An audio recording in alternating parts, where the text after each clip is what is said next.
Hindi raw totoong may plano ang AFP na patalsikin si Pangulong Bongbong Marcos na gagawin daw sana noong malawakang protesta kontra korupsyon. Nasa frontline ang balitang yan si Brian Castillo. Kumalat ang mga impormasyon online.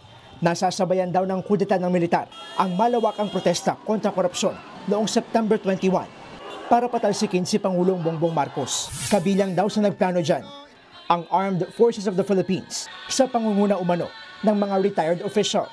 Pero giit ng Armed Forces, fake news yan. Sa isang pahayag, tinawag pa nga ng AFP na malisyoso ang mga kumakalat na balita. Wala raw kinikilalang politika o mga personalidad ang sandatahang lakas at tapat daw sila sa konstitusyon, sa republika at sa sambayan ng Pilipino. Nananatili rin daw silang profesional, disiplinado at matibay ang kanilang chain of command. Ang pang-iintriga umano sa AFP ay pagdidiskaril sa laban ng Pangulo kontra katiwalian. We can say that the Armed Forces of the Philippines remain intact. We continue po to support the anti-corruption drive ng ating Pangulo.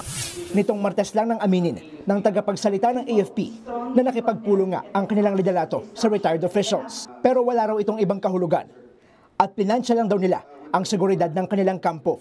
Alam naman po nila mismo sa kanilang sarili bilang dati po namin talagang kasama in the uniform service kung ano po talaga yung loyalties ng mga nasa active service. Pinuri naman ni AFP Chief of Staff General Romeo Browner ang lahat ng mga sundalong hindi nagpadala sa emosyon noong kilos protesta. Wala rin daw ni isang sundalo ang humawak ng armas at nag-aklas. Nagbabalita mula sa frontline. Brian Castillo, News 5. Mga kapatid, Mean Los Baños po, huwag magpahuli sa mga balita at impormasyong dapat ninyong malaman. Para sa mas malawak na balitaan at diskusyon, mag-follow at mag-subscribe na sa social media pages ng News 5.